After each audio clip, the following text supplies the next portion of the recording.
Hey, I'm Decathlon Gamer. Welcome back to FM23, Newton Heath, episode 24, and it is FA Cup time with a huge matchup. We're on the road at Middlesbrough. The chances of coming away with a result today are, next to nothing, as we are massively out of our depth against the championship side here, and made more so, difficulty-wise, with four first team guys that are absent either through minor injury or suspension for today's match. And with four changes to the side, I really don't like our chances. It's probably the end of our FA Cup road, but this is still a wonderful sign of things to come, as right away one of those replacement players and team captain Ben Tozer turns that one over. And see how quickly Middlesbrough is able to move the ball, kill it, just able to make that save. If it was a better shot, we're already down 1-0. Four guys in that are not normally in, as they've already picked up that 1-0 lead less than a minute later. Coming up with, three more chances within that minute. Never able to properly clear the ball out after the previous corner. They get right back in there, get another corner attempt, and then second time around they strike good. Killip got two hands to it even, but couldn't keep it out as Hammond then turns it over. They begin to hit us the other direction. Well, anyway, the four guys. Cashman is in at that attacking mid position. Oh, Killip forced to make a really good save there. Otherwise, it would already be 2-0 inside 10 minutes. Tozer is in. That's the second guy. We also have Dickinson in. Let's see. Who is the fourth one? The fourth one is somebody somewhere. Maybe it was three starters and then... Oh, it was a bench player for the fourth one. That's what it was. One of our key bench guys. Was also down and out and unavailable and would have been starting in the place of one of these three. So we kind of went down the depth chart 2 spots in one position as another poor clearance. Fortunately, we got the block on the long-range shot there. Cashman, Ola, both picking up yellows early on here. Half an hour played now. We've settled in a little bit better. The bleeding's not as bad. I don't know how Whelan kept that. I don't know how he kept that in. It looked well out. Nanto looked well offside, but no flag being raised on this one. I'm not quite sure. I mean, he was off camera at the time that the ball was played, so you don't see where he is at. But he looked like he's 3 steps behind the center back who's marking him, but I don't know if the fullback played him on there. Perfectly placed on the shot itself, as it's 2-0 regardless. He's offside by a mile compared to the center back. But you can see that the 2 other players, that still shows him being offside by a shoulder, by half a body. No flag. And then we give it away to almost make it 3. So it should still be 1-0. That was offside. Even on the replay, you could see he's half a body offside. It's close. It's tight, but offside's offside. And he is definitely offside there. So unlucky for us, but also fully deserved for them, as they're absolutely dominating us. We are out of our depths for this one, especially with not quite a B squad, but like a 1.5 squad, an A-, B+ squad. Second half underway. Cashman with a really poor rating and a yellow card is probably not going to be in the game much longer. Pike lays that off for Hammond. Can't get the cross in though, and Pike is also going to reset, but he beats his man eventually and earns a corner kick. I think that's our first of the game. Can't win the header there, but Tozer's going to recover the ball for us, but he turns it back out instead of trying to send it in. Hammond, for a team that's just not going to get too many chances, you've got to kind of take what you can get, and should have taken that. Ola turns, attempts a shot at least. I mean, we've had 2 all day. Starting to look... Nanto. Game's over, folks. Game's over. We are going to be out, but let's get Chadwick in. Dickinson now picks up a yellow as well. Poor ratings throughout, so there's not much you can do with any of those things, as literally anyone could be subbed off. Another chance, off the wall, out for a corner. Ola having a bad day and on a yellow, and has been on a yellow for a long time. Do I have any more options? No, I don't have any attacking options left at all. So we're going to have to kind of stick with that group. And get Dickinson out of there, though. Right now, at this point, there's no game necessarily to get back into, so it's more about preservation, avoiding, send-offs, and keeping things from getting super ugly. I don't think that was actually a shot. I do believe that was a through pass that the winger just couldn't get on the end of. Lapallo just couldn't quite get there. Possess as well, but had Wilson wide open. Not sure why he doesn't take that passing option, why he goes all the way back to the keeper. And here is Ola. He's going to turn the corner.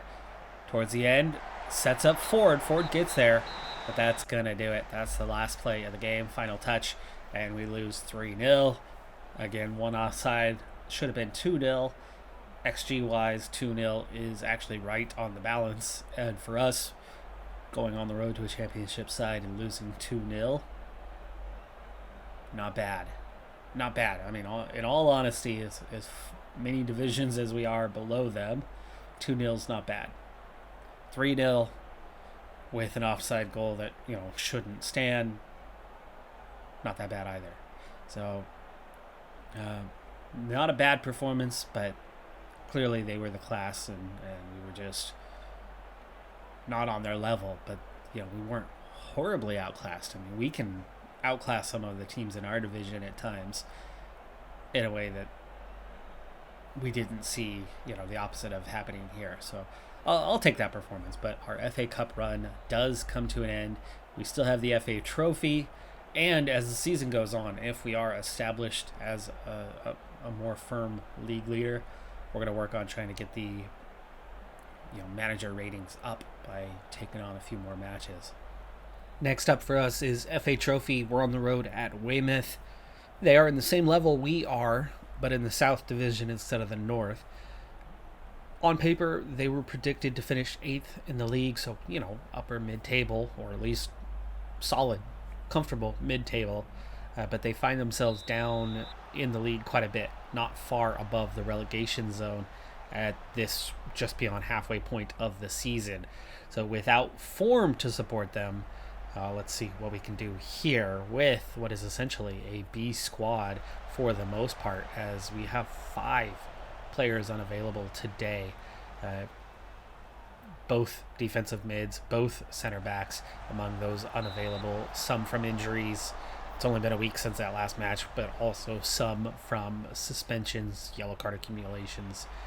Somebody was sent off in the final moments of the last game, 89th minute, straight red. So that was a league win. But, outside of that, it's a little rough, where we're at, what's going on here.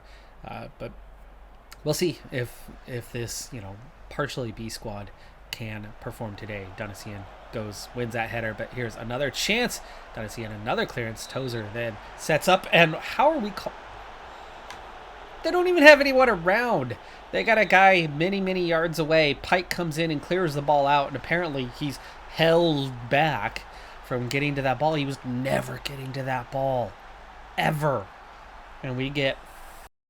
How many penalties has this team given up in the last couple of seasons? Jeez. Here, finds Dunnisian, Whitehall. Dunnisian with the overlap. Does not low cross, but now Pike inside. He's going to take the shot himself and goes for the roof of the net. But the keeper pushes it over out for the corner, and now I'm angry. So Ford getting his 16th of the year to equalize is well deserved, and I want to win this game by 4 or 5 goals now after that. Tanner, free kick, dangerous position, beats the keeper, but just over the crossbar, lands on the roof of the net. Doesn't drop in time. They get a yellow card in their midfield. Tozer, nice recovery play there. What a pass from Ola, but Ford, his shot is blocked. He has 2-3 defenders to beat there and can't quite get the job done. the last man gets a foot out and blocks that shot.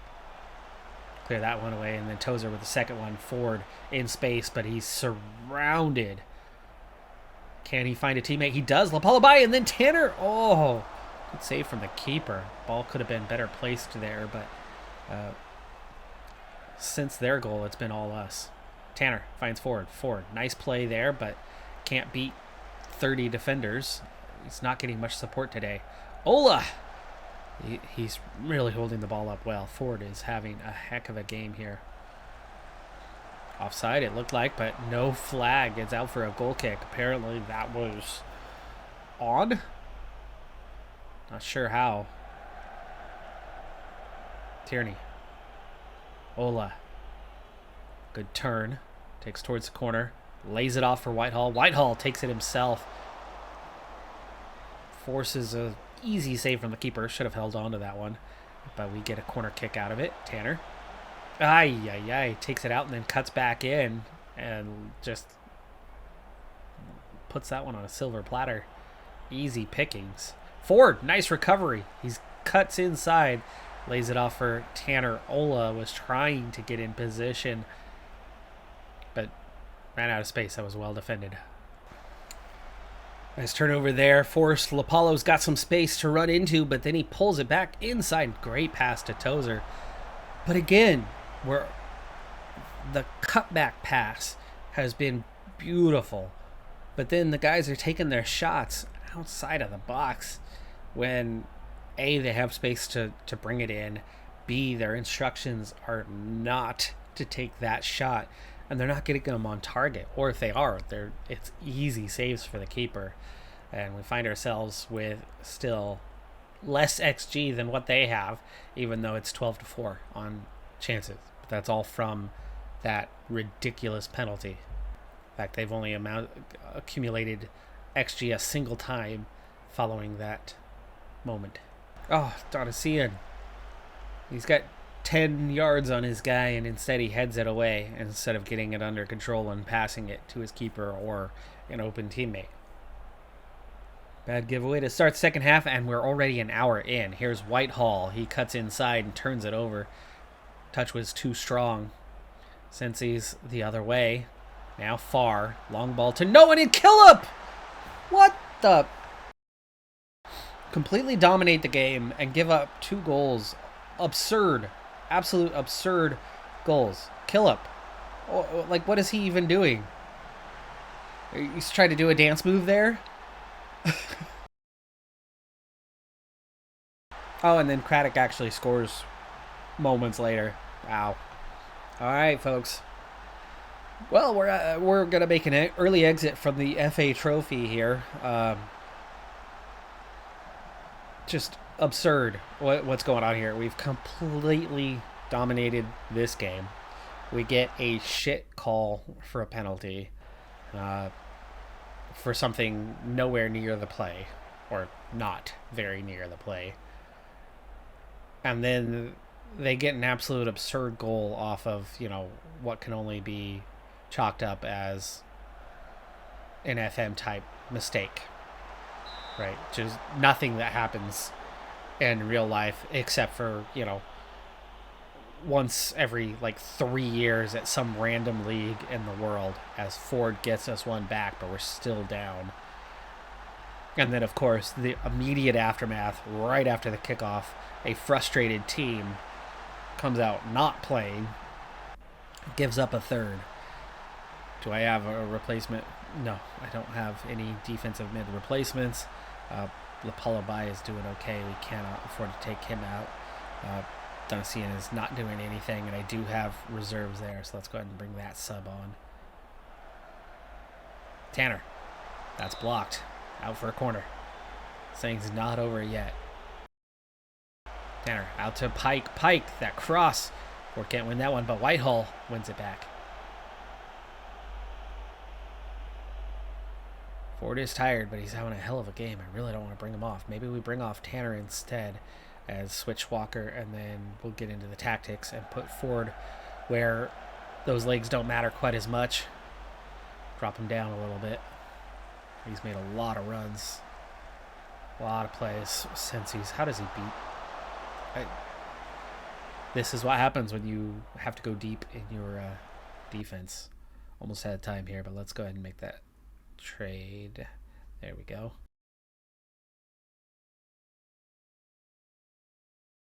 None of their goals, right, should have happened today. This should be 2-0.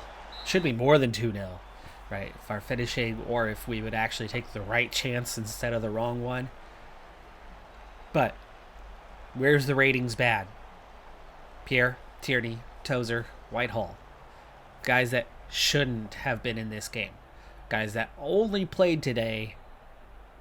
Tanner, who was also subbed off. Donasian, the only regular starter who had a bad day. And Killip. But Killip shouldn't be the starter either. He benefits from having a strong team around him, but he himself is quite weak. Absolutely dominated the game, yet we have lost. Nothing new in FM. Penalty, absurdly harsh because it was away from the ball. And the second goal being an easy catch for Killip and just bouncing off his arm to a guy who would have been offside, but because Killip was the one who gave the ball to him, it's not played by a teammate. He's just there. He just pounces on it, taps it in. And then that third one, of course, was, 30 seconds later, right after the kickoff. Big check-in into March. We're coming off our first loss in actually a long time, at least within the league. After tournament matches, with those out of the way, it's just the league from here on out. Only one loss means, we're still in a good standing. We'll check on those standings momentarily. But our youth facilities have now been upgraded as we enter the 2nd of March. So there's one. In fact, that's both sets of facilities, training facilities now off the base level. So that puts us at, basic for the training, basic for the youth. Reputation is still totally obscure, but I think after this season, we're going to see a pretty good jump there. And finances are looking pretty dang good as we just topped 30 million. So we have 30 million now. It's been a month and a half, I think, since last request. So we might be able to eke out another one. I don't know. It might be a little too recent. By the way, spending is now at 1.6 million out of the possible 3.9, and that 1.6 is more than anybody else in the league. It's there's a reason why we're on top, and it's not just. But apparently next year's budget is going to be 10 million. I think we're going to start. I've asked about coaches allowed before. Let's start with scouts and see if we can get more. So we haven't gotten there yet, by the way, but we are still in a net debt of 13 million. So we owe 43 million. We have 30 million in the bank. So that leaves a negative of 13 million. But it's not going to just disappear. We're going to continue to make those payments at $250,000 per month, which is quite easy from here on out. The rest of the way through this is we're going to keep filling out a big stadium. Number of scout request has been approved. So we've gone from a count of 2 to a count of 3 now. So I'm going to be able to get another scout hired, and that's good for looking for new players, because that's the easy path forward, is continually finding better players and bringing them in. But here is that schedule. We'll start by looking at January, where we had won 2 out of 3 in the league before that Middlesbrough match that we lost 3, and then we beat Buxton at home 5-0 before losing to Weymouth 2-3. Both of those on the road. In fact, 3 out of 4. That was a lot of road games in a row through January. So not a bad record, all things considered. We wrap up that month with 2 more road games out of those final 3, and again getting a couple wins and just a couple of draws. February was fantastic, and again mostly road games. We had a really tough couple of months where we played 10 times on the road and just 5 matches at home. We won all 5 home matches. Those 10 on the road included 2 draws, 2 losses, and 6 wins. Really fantastic stretch for us. But then we begin the month of March with a home loss. You're looking at 2 penalties, including a stoppage time one after Walker had drawn level just before the end of the game. It was like the refs refused to let us come away with that one. They were full on committed to seeing us lose. That's the feel anyway. I have no idea if that was the case. Those penalties could have been very well deserved. I haven't been anywhere near as active looking for new players as I have in the past. We've reached that stage in the season where we're just trying to let the scouts do their thing and see if they find anybody, and they're not right now. And then when I've tried the trialist approach, we're not finding much through that either. I do have a few guys on trial right now that we're trying to learn more about and see if they're any good, but for the most part, we're not active. And there's two reasons for it. I mean, you just saw the schedule. Here's where we stand: 34 matches played out of 46 for the season. So we have a dozen to go. You can essentially round that off to 3/4 of the way through the season. And even though we just came off a loss, we have an 8-point lead in the league.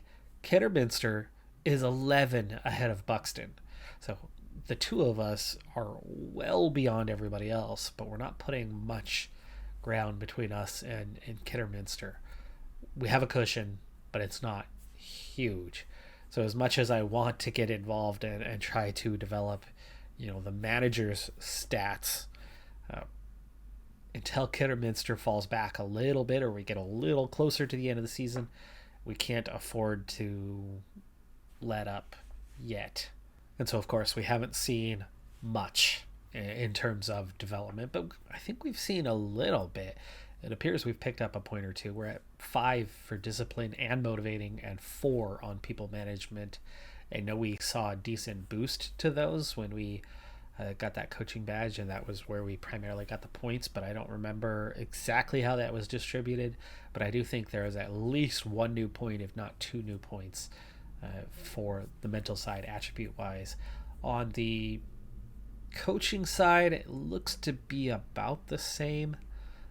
Maybe we've added 1 point, but I don't think so. Maybe tactical might be up a point, but honestly, it's about the same. So not much gain, but again, we've only managed 5-6 matches, over the last couple of months. 32 now in 3 seasons, and you can see we've lost more than we've won, even with how the team was comfortable in season 1 and how good we've been in the last 2 seasons, especially this season, and yet we're still not a great record. Reputation has topped 400 now, at least, so that's good. That's progress, but it's still well below those around us.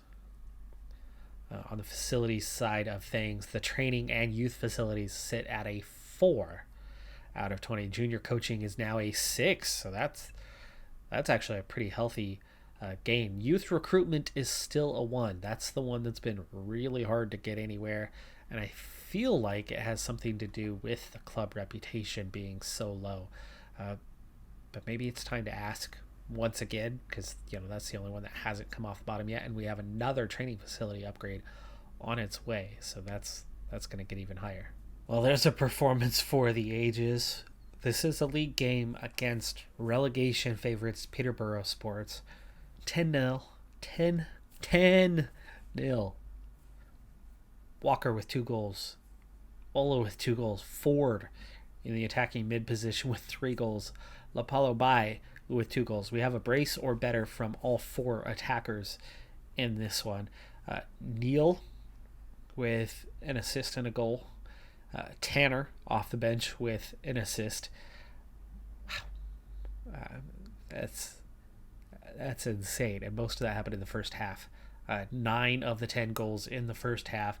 1 shot the entire way just before we scored that 10th goal. 43 attempts in all, 16 on target, 6.92 xG. I mean, this was not like the finishing was just phenomenal and we had 12 shots on target and scored 10. Actually, we only had 16 on target and scored 10, but part of that's probably down to a keeper. 5 blocked shots, hit the woodwork 4 times. Clear-cut chances was 7, 68% possession, 10 corners, just 7 fouls committed, 86% pass completion. They only had 59%, meaning we intercepted 2 out of every 5 balls. Tackles won 83%, headers won 74%. Total domination, there was only 1 yellow card. It seems like they were pretty passive. Walker missed a penalty as well, otherwise it would have been 11.